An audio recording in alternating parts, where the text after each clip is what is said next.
What is up, everyone, and welcome back to another video. In today's video, we are talking about an undrafted free agent that Detroit Lions signed this offseason, Hunter Bryant. Let's get it started. All right, everyone, welcome into another video. Now, in a video I posted earlier today, which you guys need to check out, my JD McKissick video, someone said, I'd like to hear more about Hunter Bryant. And hey, you know what? You're right. We're going to do more of that. We're going to talk about him today, right now.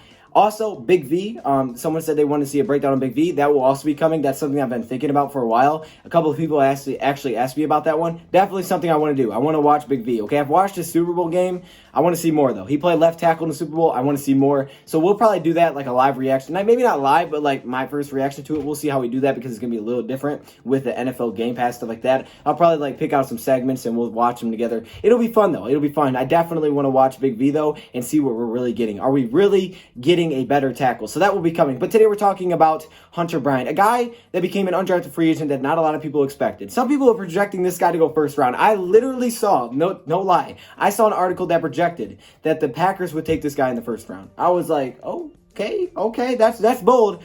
And he went undrafted. A lot of what I saw was predictions like third, fourth round. You know, a middle round player, maybe late day 2, early day 3. Those are what the predictions I saw. This guy wasn't selected at all. And there was some reasons why he wasn't selected. I mean, it makes sense at times when you really look deep on why some of these guys can fall. Because maybe it's just not something that NFL teams necessarily need. See, Hunter Bryant's not like your normal tight end. You think of a normal tight end, you probably think of a TJ Hockenson. You think of a Jesse James. They're good in the run game. They're good in the pass blocking game. They have solid hands. They got big size. Hunter Bryant's like the complete opposite of everything I just said. I mean, literally the complete opposite. He's basically a wide receiver in like wearing a tight end disguise, right? Because he doesn't look necessarily like a tight end. You could put this guy at receiver and he won't look out of place because he's not necessarily just a tight end. He played both positions and his versatility is very incredible, and his ability to look like a wide receiver without looking out of place is something that you don't see often.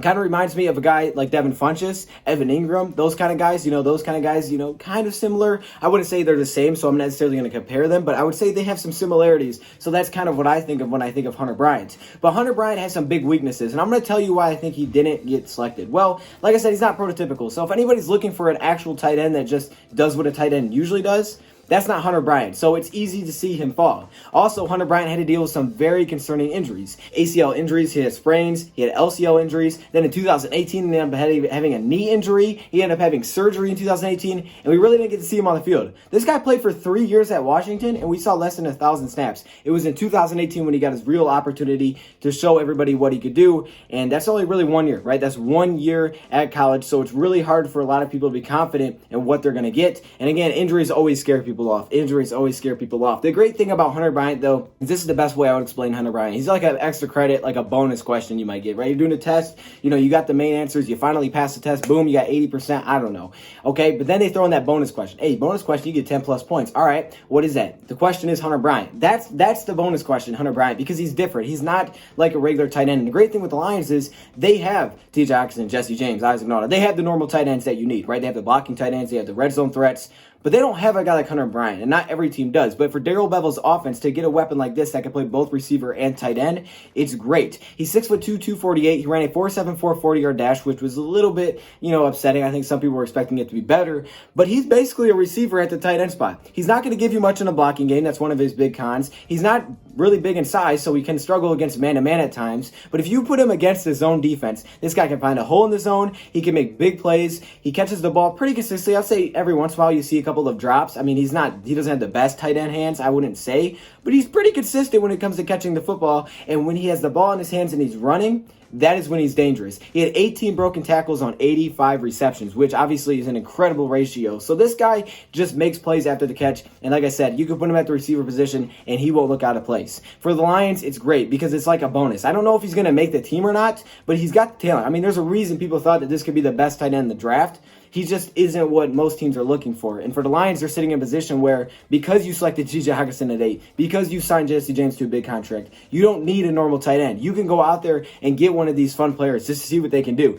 See what situations you can use them in. He's probably not going to be an all-down type of player, right? He's probably never going to be that because of his size. But his athletic ability, his skills, that's something that you really can't teach, right? You can't teach a 6'2", 248 guy to have the skills like a wide receiver position. That's just not something that comes around a lot. So, this this is a guy that you could pop into the slot position. You could pop him in a tight end. You can use him a lot of different ways, and he gives the Lions a completely new dimension that they didn't have before at the tight end spot. I'd love to see him make the team because I'm telling you, Darrell Bevell will have some fun with Hunter Bryant, and there will be a lot of opportunities, and he's going to make some big plays. Matthew Stafford has a lot of weapons, and to just add more weapons to it is great. Now, I don't necessarily know if in the future he'll be able to be just a wide receiver. I don't know. Maybe he can transition that like Funchess. I don't know exactly the similarities there. Maybe. But again, if he could, it gives the Lions another weapon because Danny Amendola, Marvin Jones Jr., Kenny Galladay, all their contracts are up after this season. So this is another guy that if they feel like they groomed enough or that can actually be a legitimate receiving option in the future, could make the team and fill in one of those spots later down the road with a guy like Quintez Cephas. So for the Lions to get this set as an undrafted free agent, I have to use a pick. It's an absolute steal. Worst case scenario, who doesn't make the team? It's not a big deal, but I really do think you will, and there's a reason that a lot of people think this was the best tight end heading into the draft. So that's Hunter Bryant, man. If you guys want to see any other videos, let me know in the comments below, and we'll do a big V video for sure. But until then, thank you, Bryant, for watching. Make sure you go check out the gaming channel, DoseOfDion Gaming. The sport has been awesome, and I want to make that a thing, man. I want to make that consistent. I want that channel to be popping. So anyways, thank you, Bryant, for watching, and I'm out.